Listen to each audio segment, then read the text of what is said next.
Taking home $7,000 a month is a great financial position to be in, but without a plan in place, that money can just disappear. In fact, a recent study by Bank of America in 2024 shows that households even earning up to $150,000 a year, many of them are still living paycheck to paycheck. The truth is, people at every income level can struggle with money if they don't have a system in place. So let's build one for you, money, today. Hi, I'm Jacob Wade from Lunch Money. I'm a financial coach, and today I want to show you how I would personally budget a $7,000 income. Now, $7,000 is a good amount of money, but you still need to be strategic with it to make sure that you cover all your bills and you're setting some money aside for the future. So I want to break down how I would divide up the money, how we will still build fun into the budget, because to be honest, a budget is no fun unless you're actually building it in and being able to spend money on things you enjoy. And I want to show you how all of this works in Lunch Money. In fact, I'll be building the entire thing within the Lunch Money app. If you want to follow along, we have a free 30-day trial. There's a link below and you can click that, sign up for Lunch Money, connect your financial accounts, and you can build the budget right alongside me. So let's get started. All right, before we jump into the budget, I like to use a framework to give you an idea of where your money should be going. So I like to use the 75-15-10 budget. I actually have an entire video on the 75-15-10 method, and you can check that out right here. But essentially what it is you split your money up into three groups. 75% of your money covers your needs and your wants. That's your core budget. 15% is going to go toward investments or debt repayments. That's taking care of your future self. And then 10% is going to go towards short-term savings for things that are going to come up, events or holidays or gifts or travel, things like that. And so we're going to use the 75-15-10 framework as we put together this $7,000 a month budget. All right, so we're going to budget $7,000 right here within the Lunch Money app. So this is what a simple budget could look like, but I want to show you how to make it look like this. You would go into the setup section here under categories, and this is where you're actually going to create those budget categories. And we'll talk about which categories you should allocate for within this budget. So as you can see here, there's a couple of different things. One, you've got this kind of main category group at the top here, and then you have all of your subcategories under it. So to create this, all you have to do is hit add category group and you can name it. So I called this needs and wants. And I put a little 75%. This is just for my own mental math to remember, okay, about 75% of my income is going to go towards this. And then you can scroll down and there's a bunch of preloaded categories, or you could add your own. And you could say, here's the ones I want to add. So let's make sure the car payment, the cell phone, and car, maybe not car maintenance. How about dining and takeout, donations and giving? Right, I want to make sure these are all going to end up in this category group. And then you would just hit create. So once you've created it, I'm just going to cancel out of that because I've already got it created.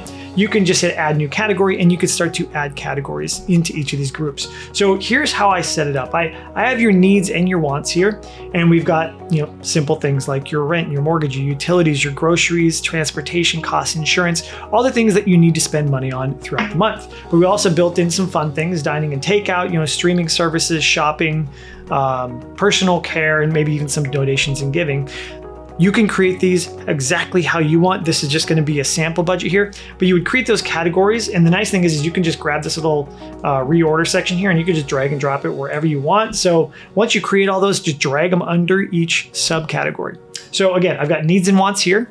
I went down and created an investing and debt payoff category group, and I put things like, Roth IRA, 401k, debt payments. I put those in there, and then I have a 10% savings section. So we're going to break all these down. I just wanted to show you how quickly you can just go into the setup section here under categories and create all those categories and category groups. Now, under the finances section here is where the actual budget is. So you can see it's reflective of exactly what I have set up. So they're collapsed right now, but if I open these up, I got needs and wants, boom, there's all of my categories, and I've got investing in debt payoff and savings, right? So as we go through and think about how should we allocate $7,000, we're going to use that 75-15-10 framework. So 75% of $7,000 is about $5,250 per month.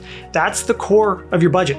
So the goal would be to try to live on about 75% of your take-home pay, and then you've got 15% for investing and 10% set aside for savings. So let's actually start to put that together. And again, I've got a couple of example numbers here. Your numbers might be slightly different, but this is just how I would allocate for a $7,000 budget. And then next, we just need to budget for some of the basics here. So utilities and internet. This is going to be your electricity. This is going to be your natural gas, sewer, water, trash collection. But I also like to include things like your internet and your cell phone payment. All of those things are kind of essential services for your life at this point. So again, whatever your number might be, what's really cool about this is since I've been using Lunch Money, it'll actually tell me what did I budget last period and what was my average spending per month over the last 3 periods. So it actually, again, if you connect all your spending accounts, it'll give you real-time data of here's how much you have been spending. So maybe if you don't know these numbers, Lunch Money will crunch the data for you and tell you, here's about what you spend on average. So I'm gonna grab that 250 number here. Now for groceries, let's assume, it's maybe a 2-person household with a kid. So I think it could probably do about $700 per month for groceries. Household items, that's going to include a lot of different things, not only cleaning supplies, but if you have small things, new light bulbs, whatever, small repairs, things inside the house. So I like to have a generous budget here. So I'm going to put $300 a month for that.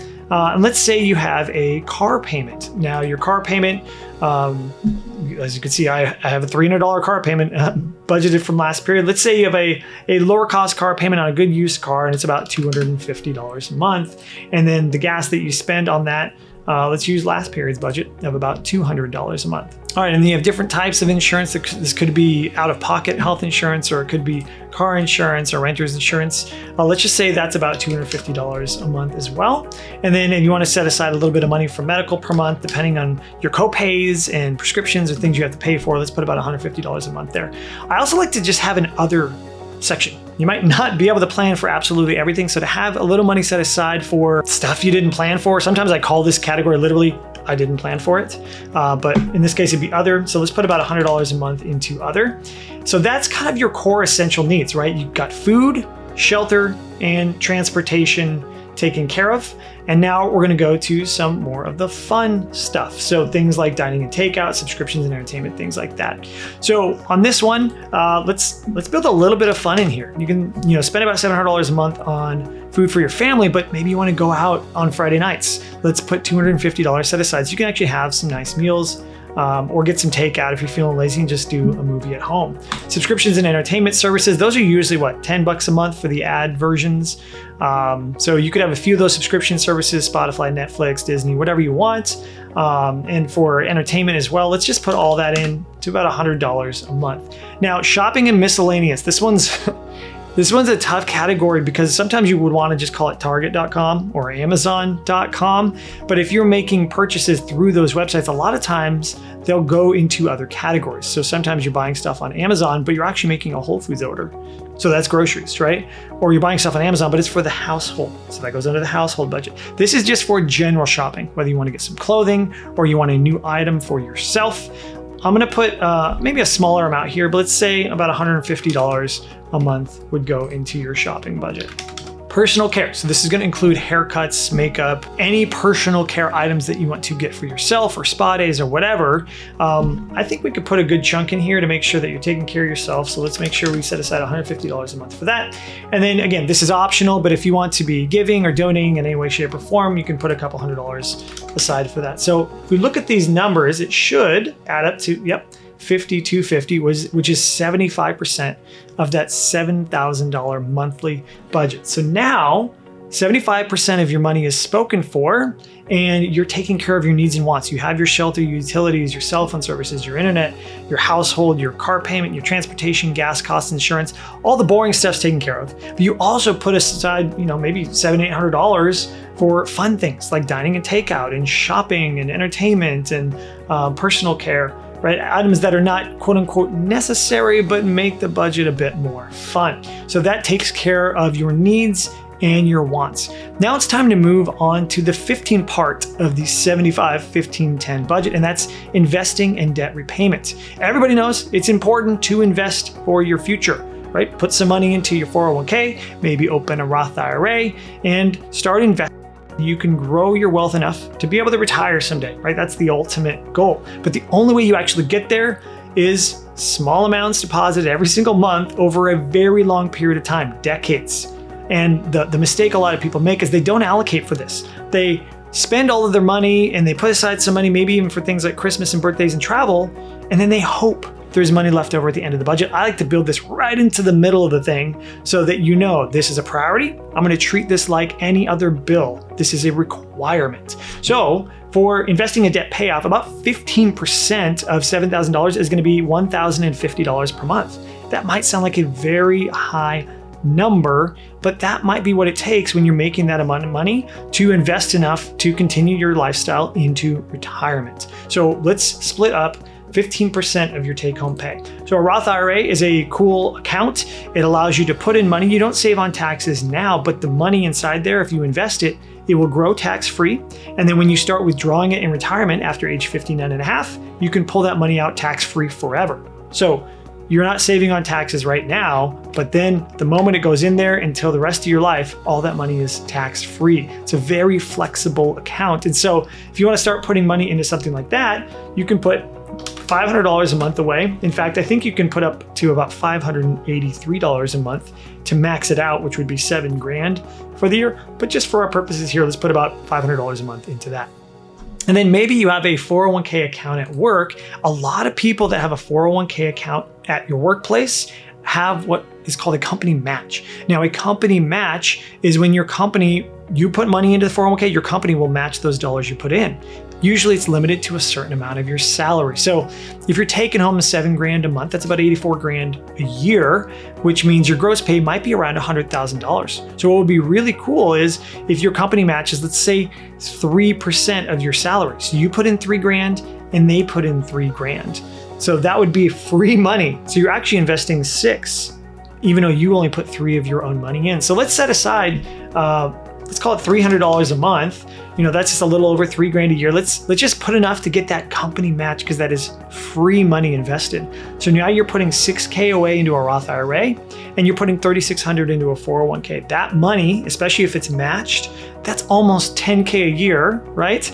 That is going to grow for the next 20 to 30 years. That is a massively powerful wealth building tool you have access to. And the 401k takes money off your taxes at the same time. So really, really cool way to allocate your money. Now, let's say you do have some debt. You got that car payment, right? And maybe you want to knock that thing out. You want to get rid of it. So let's put extra money in this debt payoff because it's similar to investing. When you're paying off debt, you're earning the interest rate of that debt. So if you've got a car payment with 9%, paying off that car payment quickly is like earning you 9% back. It's a really, really good investment. So then it'll knock, you pay way less in interest, you'll knock out the car payment a lot faster, then you can put that extra $250 toward other investment things later. But for now, to get rid of that car payment, let's say you want to put about $250 a month. So there's your 15%, your $1,050 is now allocated to your investments. Finally, we're going to put 10% of your money, about $700 a month, toward savings. Now, this is critical. Most people skip this step,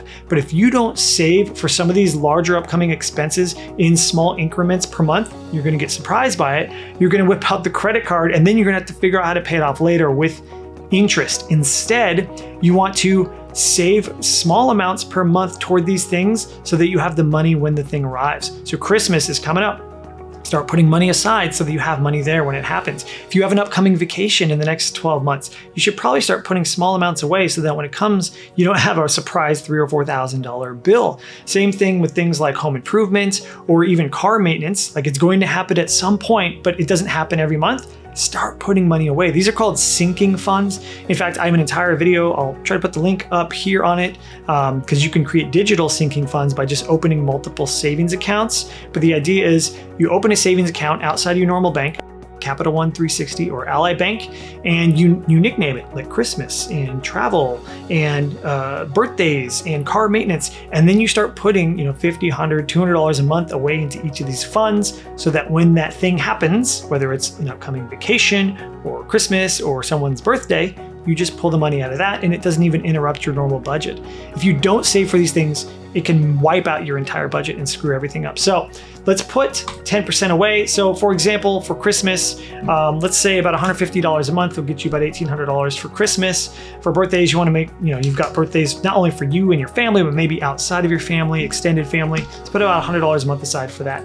If you don't have a fully funded emergency fund, if you don't have at least 1 month of expenses set aside for this budget, it would be about $7,000, then you need to build that up. So while you're saving for these upcoming expenses that are going to happen anyway, all should put aside money for that emergency fund. So emergency fund, let's say you can put about $200 a month away for that. Maybe you have an upcoming vacation that's gonna be, maybe it's 18 months away, but you wanna have a couple grand set aside. So let's put 150 toward that.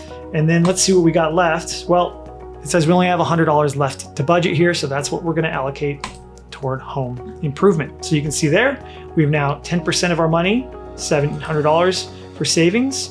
We're investing 15% of our money at $1,000, and we're taking care of all of our needs and wants on just 75% of the income. So that's how you build it. And as if I break it down here, you can see $7,000 expected income. Total budgeted is $7,000. It's fully zeroed out.